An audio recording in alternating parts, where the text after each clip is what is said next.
After the scores are out, I head home with my results slip, which indicates that I'm a top scorer in the entire city. My heart's brimming with excitement as I'm ready to share the good news with my family. I'm about to push the door open when I unexpectedly receive a video call from my future self from 4 years later. The me on the screen looks utterly haggard. I freeze for a moment, but I still can't stop myself from chirping like a child who's asking for a piece of candy. Are you really me 4 years from now? Are Mom and Dad finally proud of me? Do they love me as much as they love my sister now? My future self smiles, yet she can't keep her tears at bay. Whatever you do, don't tell them your score. They won't be proud of you. They'll only use your sister's failure to get into college, and her threats to end her own life as an excuse to force you to give up your place at college for her. All of a sudden, I feel as though I've plunged into an icy abyss. On the day I reunite with my family, Mom and Dad take my younger sister, Winona Fairchild, out for fine dining while they hand me a plate of stone-cold leftovers. They tell me that after years of fending for myself, my stomach's too weak to handle anything too fancy. Naively, I believe that if I become good enough, I can bridge that 10-year gap and make them look at me the same way they look at Winona. As it turns out, blood ties can never outweigh years of companionship. As I listen to Mom and Dad comfort Winona over her poor performance on the exam, I fold my results slip neatly and tuck it deep into my pocket. Since they only view me as a cash cow, I have no reason to tell them that I've been accepted into Pennington College. I push the front door open. The three of them were gathered around the dining table, with a towering, custom 3-tier fondant cake in the center. 5 bold characters were written across the top of the expensive gold leaf chocolate. Congratulations on your academic success. It had been prepared for my adopted younger sister, Winona Fairchild. Even though she hardly ever cracked open her textbook, and even though her score fell far short of even the minimum passing mark, Mom and Dad had still gone all out to throw her the grandest celebration. Winona sobbed in Mom's arms while Dad stood beside them, his face full of heartache as he handed her tissues. Don't cry, Winnie. It's okay even if you didn't do well. You just didn't perform well for once, that's all. I'll buy you the bag you've had your eye on tomorrow, Dad said. Mom gently patted her back. That's right. Even if you don't go to college, your dad and I can take care of you for the rest of your life. I stood in the shadows of the entrance, watching the heartwarming family scene unfold before me. After starving all day, my stomach chose that precise moment to let out a loud, untimely growl. Mom turned around when she heard it. The moment she laid eyes on me, the distress on her face instantly vanished, and her brows instinctively knitted together. Then she suppressed the disdain in her eyes. Can't you make a sound when you walk? You're like a ghost. You startled Winnie. Dad glanced at me and asked apathetically, You checked your scores today too, didn't you? How did you do? The air suddenly went still. Winona raised her head from Mom's embrace and stared at me, a hint of nervousness hidden in her eyes. Lowering my gaze, I shoved my hands in my pockets and tightened my grip on the results slip that read 1550. I didn't do well, I said calmly.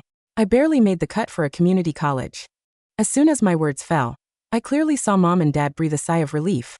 Mom turned around and reassured Winona with a warm smile. See, your older sister was left to fend for herself for a decade. Her brain has already gotten rusty. She couldn't even make it into a regular college. Even though you didn't do well this time, your foundation is way better than hers. You've taken piano and horseback riding lessons since you were little, so there's no need to feel inferior. Winona broke into a smile before slicing off a piece of cake heaped with strawberries. Thank you, Mom and Dad. I knew you loved me the most. The rich, sweet aroma of buttercream soon filled the living room. I gulped, despite my dry throat. I was about to head to my room when Mom called out to me. She pointed at the far end of the dining table, where a plate of stone-cold leftovers and a few sprigs of greens sat. Your stomach is sensitive, so you shouldn't eat anything too sugary. Heat up those leftovers and eat them. Don't let them go to waste. Leftovers yet again. When Mom and Dad played favorites, they always had a million noble-sounding excuses to justify their actions. While eating her cake, Winona coquettishly tugged at Dad's arm. Dad, I found a really good international program. It's run jointly with a foreign college, and after graduation I can continue my studies in their country. But the tuition's a little expensive. It costs $100,000 a year. So what if it's $100,000? Dad affectionately tapped her nose. So long as you're happy, I'd gladly drop $1 million. Mom watched them. As if a sudden thought struck her, she approached me and, for the first time ever, took my hand in hers. Her hand was soft and warm, yet it couldn't warm my ice-cold fingertips. Han, ever since you returned 6 months ago, we've spent a lot of money to nurse you back to health. Winnie has congenital heart disease. She can't endure the hardship of retaking the exam. However, you're different.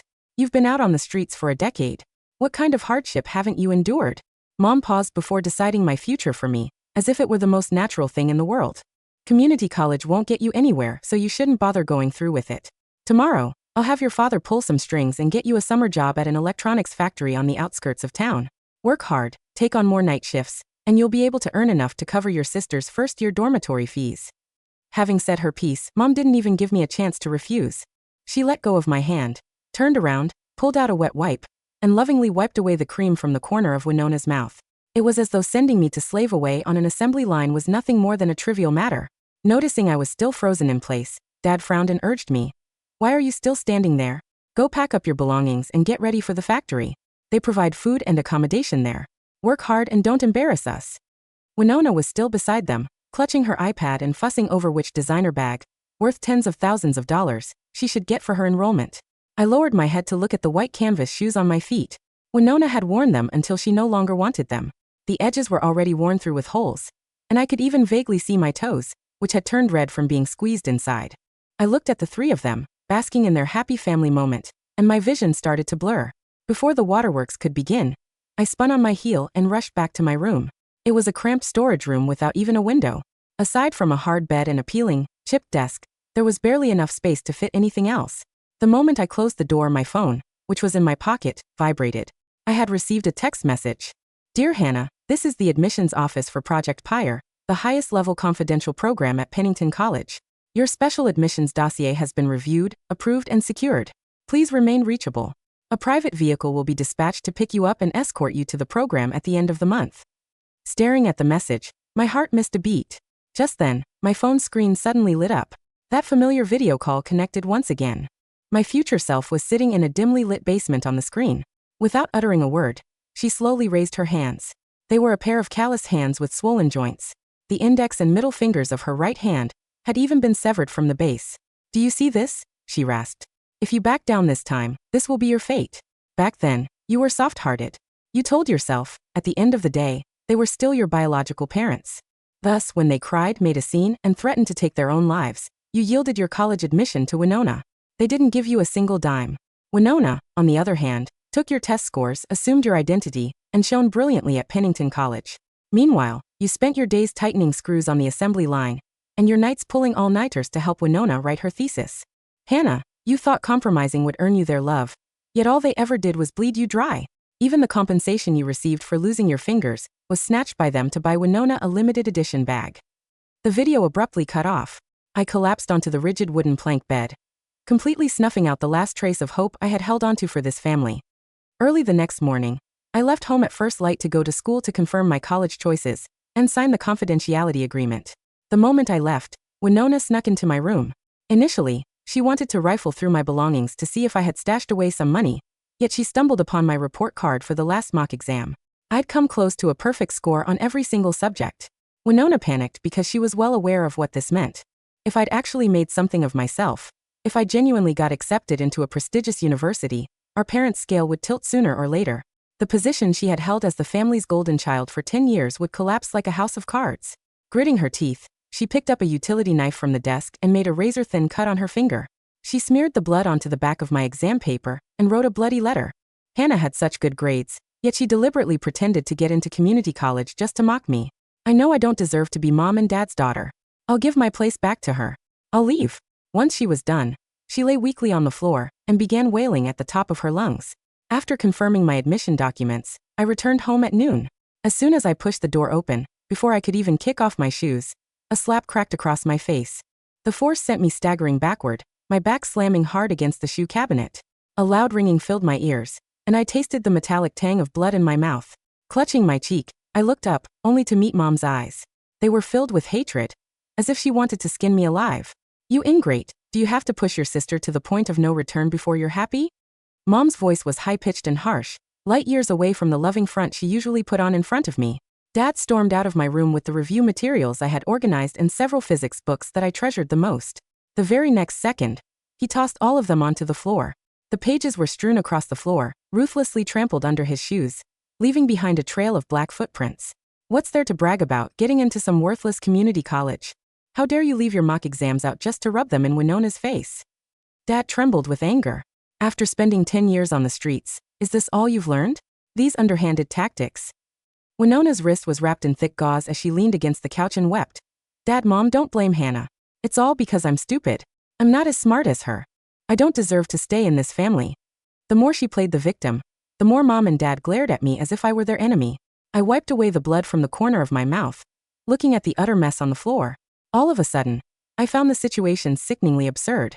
When I first returned home, I'd pull myself out of bed at 6 a.m. every day to prepare breakfast for them. Even when hot oil blistered my hands, I never complained. I studied tirelessly and strived to rank first just to earn a genuine smile from them. Yet, they had already paved a smooth path for Winona to study abroad, and intended to send me along as her unpaid maid. Looking at the two livid faces before me, I finally popped the question that had been weighing on my chest. I'm your biological daughter. Why are you treating me like this? The living room fell silent in an instant. Mom froze for a moment before blurting out, "We've raised Winnie for more than a decade. While she was here with us, bringing us joy, where were you? Aside from having a small amount of our blood running through your veins, what have you ever done for this family? How could you possibly compare to Winnie?" I guffawed until my shoulders trembled, yet not a single tear spilled from my eyes. I belatedly realized that the decade I had spent fending for myself wasn't regarded as hardship.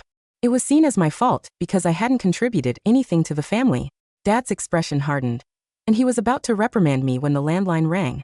He answered the call and casually pressed the speakerphone button. "Hello? Who is this?" The very next second, the excited voice of my homeroom teacher, Frank Lawson, burst through the speaker. "Congratulations, Mr. and Mrs. Fairchild. This is incredible news. Hannah scored 1550 on her exam. She ranked first in the entire city. The admissions office at Pennington College has been blowing up my phone, desperate to recruit her. You two are way too modest. Why haven't you shared the good news with anyone?" Mr. Lawson's voice echoed through the living room, plunging the air into a suffocating silence. Dad's hand froze in midair, whereas Mom's jaw dropped. Winona let out a piercing scream, her eyes rolling back, and fainted on the couch. "Winnie!" Mom and Dad snapped back to reality. They couldn't be bothered to interrogate me as they hurriedly rushed Winona to the hospital.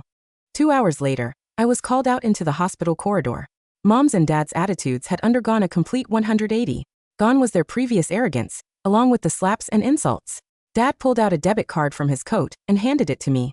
"There's $75,000 in here, Hon." Mom stepped forward and gently stroked my head. "You're a good kid, Hon. You did so well on the exams this time. Your father and I are proud of you." Then she sighed. "However, the big city is full of sharks and you're far too timid. You'll get eaten alive if you attend such a prestigious college. Winnie's different. She's been exposed to high society since she was a child. Besides, she has a weak heart.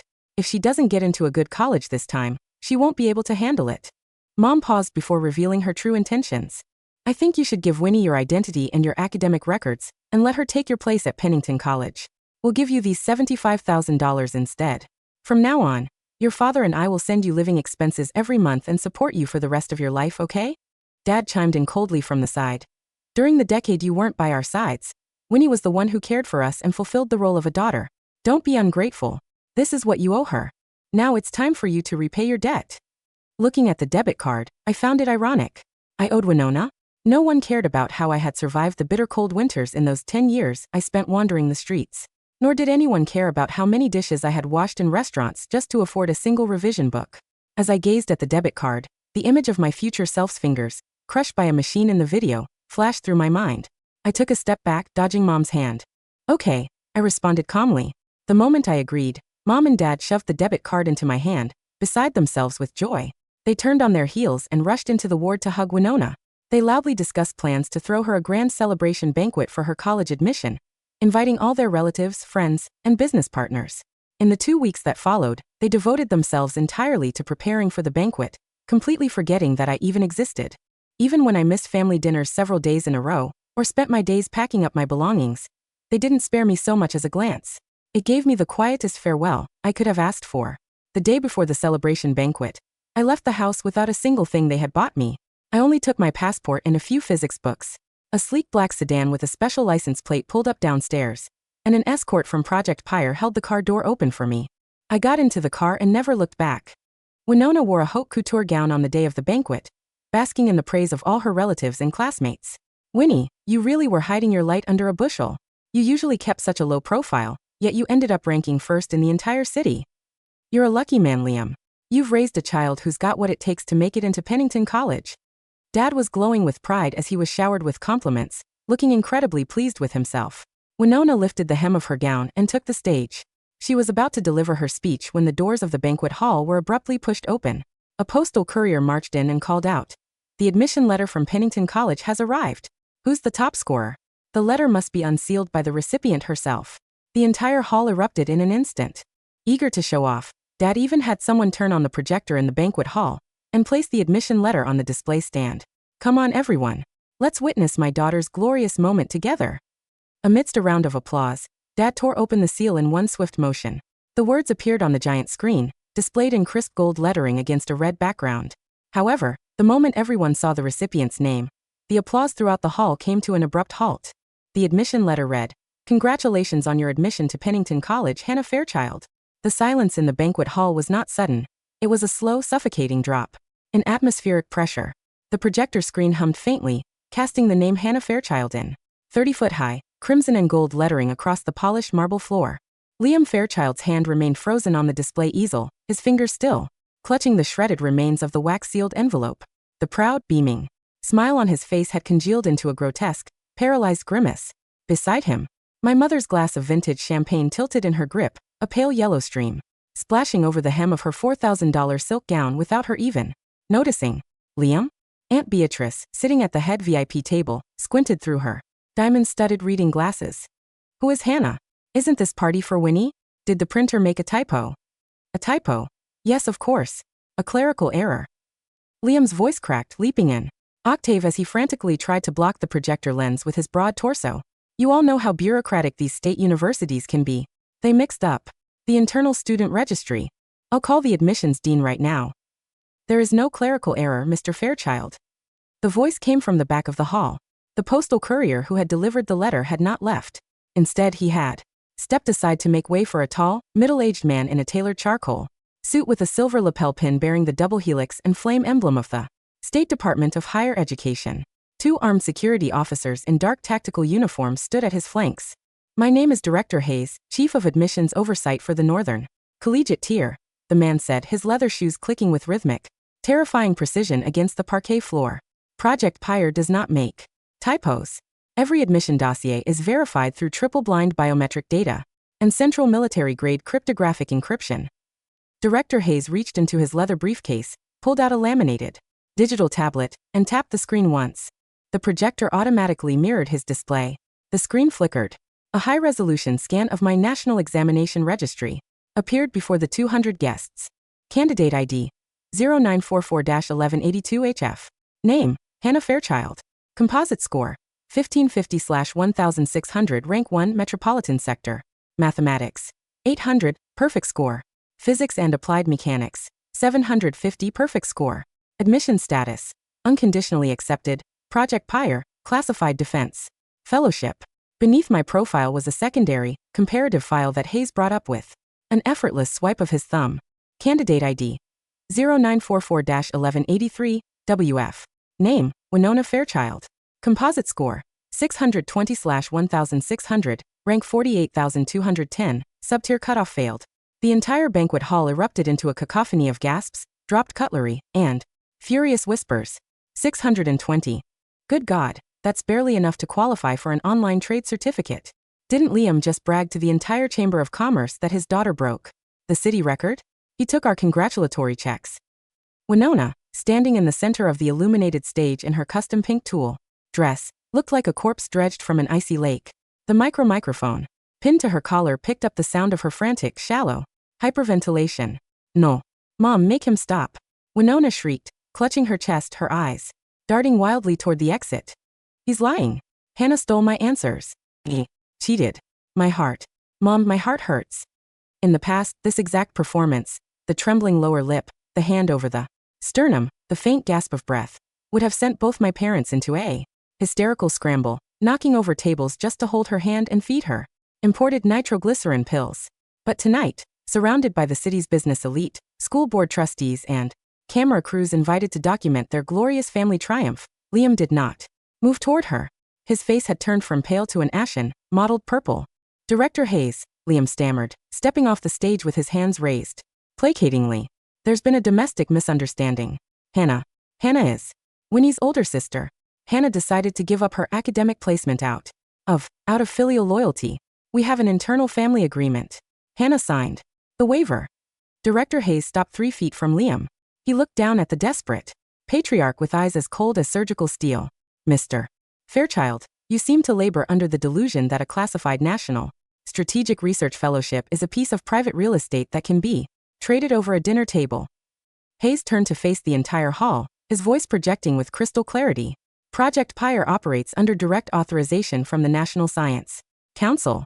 Attempting to substitute a candidate, coerce a top-tier scholar into identity transfer, or falsify military-adjacent academic credentials constitutes a federal felony under Section 402 of the Strategic Human Capital Defense Act. Hayes leaned in slightly, his voice dropping into a low, lethal hum that made Liam's knees buckle. "Where is Hannah Fairchild, sir?" Liam blinked, his mouth opening and closing like a fish on dry asphalt. She was at home. She was resting in her room. "She is not in your house," Hayes replied, checking his watch. Candidate Fairchild boarded the special transport convoy for the Central Research Enclave 45 minutes ago. Her security clearance is active, her legal independence from the Fairchild family has been finalized by emergency judicial order, and her address is now a state secret. Hayes pocketed his tablet, signaled his 2 tactical officers, and turned on his hail. "The State Audit Bureau will arrive at your corporate offices at 8 o'clock tomorrow morning, Mr. Fairchild. Have your ledgers ready." The banquet hall emptied within 15 minutes. Nobody stayed to eat the $5,000 imported Wagyu beef. Nobody touched the 4-tiered crystal champagne tower. The city officials, corporate partners, and wealthy relatives left in a flurry of muffled excuses, avoiding eye contact with my parents as if their embarrassment were a contagious plague. By midnight, Liam, my mother, and Winona returned to the suburban villa. The house was pitch black. My mother stumbled through the front door, kicking off her stained silk heels, her eyes rimmed with red mascara tracks. "Where is she?" "Hannah, get down here. Right now. You ungrateful little bitch. Look at what you've done to your sister." Silence answered her. A deep, cavernous silence that had never existed in this house before. Liam pushed past her, his heavy dress shoes pounding up the stairs toward my room, the windowless 3x6 storage closet next to the boiler pipe. He kicked the thin wooden door open with a violent crack. The room was completely stripped. There were no clothes on the metal hangers. The peeling desk was wiped clean. On the center of the bare, hard wooden bed lay 3 items, arranged with geometrical precision under the single, unshaded light bulb. My mother pushed into the small room behind Liam, panting, and froze. The first item was the $75,000 debit card Liam had shoved into my hands at the hospital. It had been cut cleanly in half with a pair of shears. The second item was my original birth certificate from 18 years ago, stamped with my biological footprints. Beside it was the formal, notarized Declaration of Total Emancipation and Family Severance, signed by a federal judge at dawn. The third item was an ordinary, wrinkled receipt from a convenience store dated 6 months ago, the exact day they brought me back from the streets. On the back of the receipt, in my neat architectural script, were 6 lines. 10 years of abandonment. Paid in full by my absence. 6 months of cold leftovers. Paid in full by my silence. 1 broken tooth from mom's slap. Paid in full by my 1550 score. 1 ruined future on an assembly line. Cancelled. We are even. Do not look for me. Liam's fingers shook so violently that the severed pieces of the debit card clattered to the floorboards. She planned this. Liam whispered, his voice cracking into a dry, broken sob. The community college story. The silence. The $75,000. She knew all along. Call her. My mother shrieked, grabbing Liam's lapels, shaking him like a madwoman. Call the police. Tell them she stole money. Tell them she's mentally unstable. She's our daughter, Liam. She belongs to us. If she enters that national project, who's going to manage Winnie's international tuition? Who's going to pay off the banquet hall? Winona stood in the doorway of the storage closet, clutching her phone. Mom. Winona's voice was small, shrill, and stripped of all its delicate, theatrical sweetness.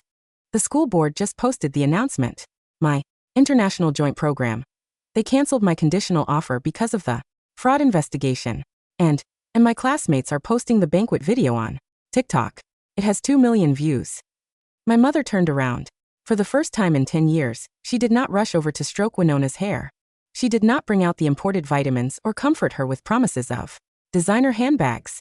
She looked at the girl she had pampered with fine dining, piano lessons, and million-dollar trust funds, and then looked at the bare wooden bed where her real daughter had studied physics under a flickering bulb for 6 months. My mother dropped to her knees on the cold storage room floor, buried her face in her hands, and let out a long, horrifying wail that echoed through the empty house. 2,000 miles away, The convoy crossed the perimeter of the northern plateau. The security checkpoint was a fortress of reinforced concrete, biometric retinal scanners, and automated defense turrets. Beyond the iron gates lay Project PIRE, the National Institute of High-Energy Physics and Advanced Materials. The morning sun broke over the mountain ridge, casting a brilliant, blinding sheet of gold across the titanium-paneled domes and cleanroom towers. I stepped out of the black sedan. I wore a simple white linen shirt, dark trousers, and a pair of new sturdy leather boots provided by the transport officer. The air at 3,000 meters was crisp, cold, and smelled of ozone, pine needles, and pure, unadulterated freedom. Candidate Fairchild? An elderly woman with cropped silver hair and wire-rimmed glasses walked down the granite steps of the main research building. She wore a dark lab coat over a wool turtleneck, carrying a navy blue personnel folder. She was academician Elena Vance, the legendary pioneer of quantum propulsion and the director of Project PIRE. She stopped 2 feet from me, her sharp, intelligent blue eyes scanning my face, then dropping to my hands. My hands were bare. The skin on my knuckles was dry, and there were faint calluses on my thumbs from years of scrubbing restaurant dishes, but all 10 fingers were long, straight, and unbroken. The nightmare of the future self, the severed fingers, the factory floor, the blood-soaked machine gears, had been erased from the timeline before it could ever take root. You arrived 12 hours early, Hannah, Academician Vance said, her voice dry, brisk, but laced with a profound, quiet warmth. The roads were clear, Academician, I replied, standing with my spine straight as an iron pillar. Elena Vance opened my folder, pulled out a brass keycard stamped with a 5-star security clearance, and placed it directly into my palm. Your theoretical mechanics entrance paper was the most elegant piece of mathematical reasoning I have reviewed in 25 years, she said. In this institute, your bloodline does not exist. Your parents' bank accounts do not exist. The only currency that carries weight here is the rigor of your mind and the steadiness of your hands. She turned toward the glass doors of the subterranean particle accelerator. Come inside, child. It's time to build. I closed my fingers around the cold brass keycard. I looked back over my shoulder one last time, not with longing, not with sorrow, but with the cold, absolute finality of a traveler looking at a dry desert she has crossed and will never, ever enter again. I stepped through the automated airlock into the light. For years passed in the outside world like a slow-motion avalanche, without my presence to serve as the silent shock absorber for the family's dysfunction. The Fairchild household disintegrated with mathematical certainty. The first domino fell within 6 months of my departure. The State Audit Bureau's investigation into the banquet incident revealed that Liam had illegally diverted $300,000 from his mid-sized logistics firm into Winona's international schooling fund under the guise of research subsidies. The government canceled his primary transportation contracts. His credit rating was downgraded to junk status, and the bank called in the secondary mortgage on their luxury suburban villa. They were forced to sell the house at a 60% loss to pay off the bank and the banquet creditors, moving into a cramped, damp 2-bedroom apartment in an industrial district on the outskirts of the city. Winona, unable to accept the loss of her high society status, refused to look for an ordinary job. I have a heart condition, she would scream at my mother across their tiny Formica kitchen table, her face contorted in rage. I was raised to be an elite. How can you expect me to work as a receptionist for $3,000 a month? Dad promised me an international degree. It's your fault for losing. Hannah. If Hannah were here, she would be working at the factory to pay my expenses. The word Hannah became a poison needle in the Fairchild house. Every time my mother washed the dishes in the greasy sink, her arthritic hands throbbing in the cold water, she remembered the girl who used to wake up at 5:30 a.m. to polish the floors without a single complaint. Every time Liam counted out crumpled dollar bills to buy Winona's expensive imported chocolates, he remembered the daughter who had scored 1550 on the hardest exam in the province, whose name now appeared on classified academic citation indexes that his business contacts spoke of with reverent whispers. In the 3rd year, Winona met a man named Julian, a self-proclaimed venture capitalist, who promised he could restore her social status and get her into an elite European finishing school if she provided $40,000 in seed capital. Liam, desperate to restore his family's pride, sold the last of his company shares and emptied his retirement fund to give Winona the cash. 3 weeks later, Julian vanished. The police investigation revealed that Julian was a convicted con artist who targeted gullible, entitled young women. Winona's heart condition miraculously did not prevent her from throwing a 3-hour screaming tantrum in the precinct lobby, during which she threw a ceramic mug at Liam's head, opening a 2-inch gash across his forehead. You ruined my life. Winona had shrieked at the blood-covered old man. You're not even my real father. You're just a broke, Useless loser who couldn't even keep his real genius daughter. That night, Liam Fairchild sat on the curb outside the police station in the pouring rain, holding a paper towel to his bleeding temple, staring at his worn shoes. He remembered the day he had trampled my physics notebooks into the mud with his heavy boots. He remembered telling me, "What have you ever done for this family? How could you possibly compare to Winnie?" The rain soaked through his cheap polyester jacket, cold and relentless, washing away the last delusions of an arrogant, blind fool. November of the fourth year. The Capitol Grand Convention Center was surrounded by 3 rings of federal security guards and international media crews. Tonight was the decennial National Science and Technology Innovation Summit, the highest academic and industrial assembly in the country. The keynote project was the public unveiling of the hyperspatial magnetic confinement system, the revolutionary fusion architecture that had solved the nation's clean energy crisis. Liam Fairchild stood in the wet gravel parking lot half a mile from the convention center, wearing an oversized, frayed wool coat he had bought from a discount thrift store. Beside him, my mother looked like an old woman of 70. Her hair was entirely gray, her posture hunched, her hands tucked deep into her pockets to hide their tremors. They had spent 48 hours traveling by slow train from the southern province, using the last of their savings to buy 2 general admission public exhibition passes. Liam had seen the news snippet in a municipal trade journal. Project Pyre Corps leadership team to receive state honors. He had clung to that headline like a drowning man clutching an iron anchor. "She's our daughter," Liam whispered to my mother, his teeth chattering in the autumn wind. "The law says children have an obligation to support their elderly parents. We gave her life. When she sees how much we've suffered, when she sees my head injury, she will forgive us. She has to." My mother did not answer. She stared at the grand glass facade of the convention center, her eyes hollow, clouded with an ancient, rotting guilt that no money could ever scrub clean. Inside the auditorium, 3,000 dignitaries, foreign ambassadors, and senior academicians sat beneath the golden glow of the grand dome. The master of ceremonies stepped to the podium, his voice booming through the state-of-the-art acoustic array. "Ladies and gentlemen, the president of the National Academy of Sciences will now present the State First-Class Medal of Honor for extraordinary contribution to strategic energy security to the chief architect of the Magnetic Confinement Corps." The massive LED backdrop split in 2. Academician Hannah Fairchild. The applause that erupted was not polite. It was a thunderous, standing ovation that shook the foundations of the hall. I walked onto the stage. I was 22 years old. I wore a tailored midnight blue academic suit cut from pure wool, the gold medal ribbon resting against my crisp white collar. My hair was tied in an immaculate low knot. My posture was sovereign, commanding, radiating the absolute serene authority of a mind that had mastered the fundamental physics of the universe. My hands, the hands that my future self had wept over in that dark basement, rested lightly on the crystal lectern. All 10 fingers were long, smooth, unblemished, and pristine.